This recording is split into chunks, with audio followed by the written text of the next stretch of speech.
What is up, future millionaire? It's your girl Ellie, and in today's video, I'm going to be talking to you guys about mistakes that you might be making and that I want you to avoid if you haven't made them yet when starting your business. A lot of people don't think about these things, but if you are thinking about starting your business or if you just started, this is going to be super important to you because these are some mistakes that could lose you some big money and get you in trouble.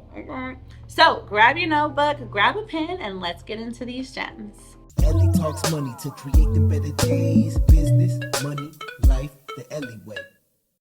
All right, y'all, welcome back into the video. So we're going to be going over biggest mistakes you could make when starting a business. And the first mistake is choosing the wrong industry or category for your business, and also choosing the wrong name.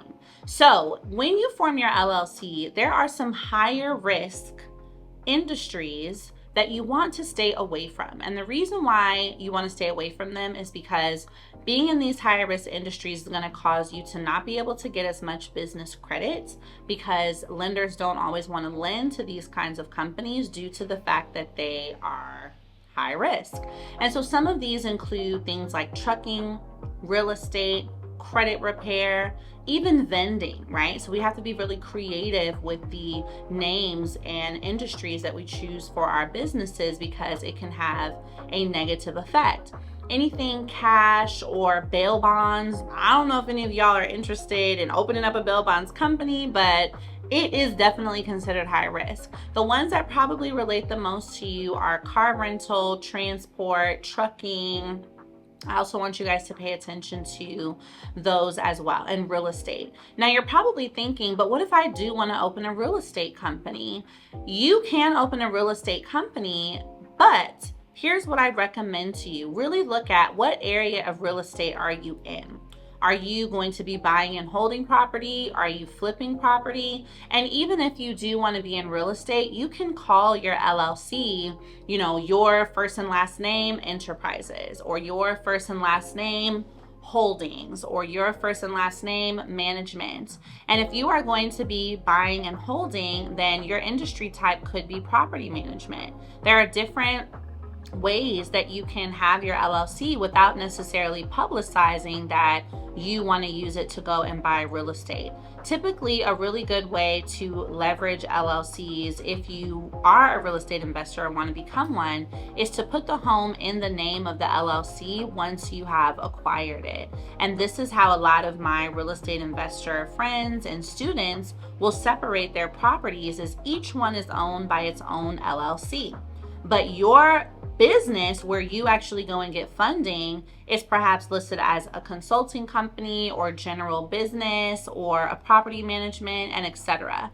And so what this does is it allows you a little more freedom and flexibility, especially if you are new to this. You don't want to have lenders asking you more questions than you have answers to by having a business name that includes kind of these high risk industries and then needing to give all this information that you might not even have yet because you're new, okay? So generally the safest LLCs, especially if you're a new business owner, are a consulting company, online retail, e-commerce, short-term rentals if you want to get into Airbnb, and etc. And that's going to be pretty much covering the large space of different businesses you might be starting without you having to get into some of these higher risk keywords. Now, another big mistake that business owners make is they wait too long to open their business bank account. Listen, as soon as your LLC gets approved, as soon as your EIN is sent to you, that is your moment to open a business bank account. Even if you haven't made sales yet, you want to make sure you have the account for when the money starts getting made and not waiting to make the money to go get the account. Have the account. Make sure it's there so that as soon as you start making sales, they can all go into your business bank account. And the reason why is because, number one, we don't want to commingle. If you only have a personal account and your business income or sales are going into your personal account, that is commingling. And the IRS does not like that. It could cause you to lose your LLC, or worse. So what you want to do is make sure that you have the account.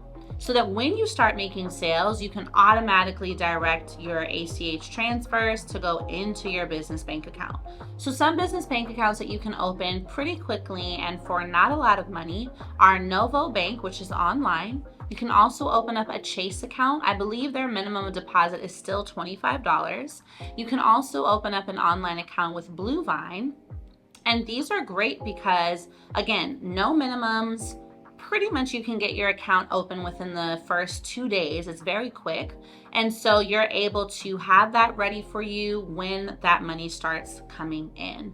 And this is also good because the longer you have a relationship with that bank, the better your opportunities of getting funding with that bank. So it's a great idea to open up a couple different business bank accounts, actually, even under one business, a credit union, a traditional bank, an online bank. That way, when it comes time for you to start getting funding, you have different people that you can reach out to. You have different opportunities to get the yes. You're not just putting all your eggs into one basket or into one bank and kind of hoping that they give you what you need.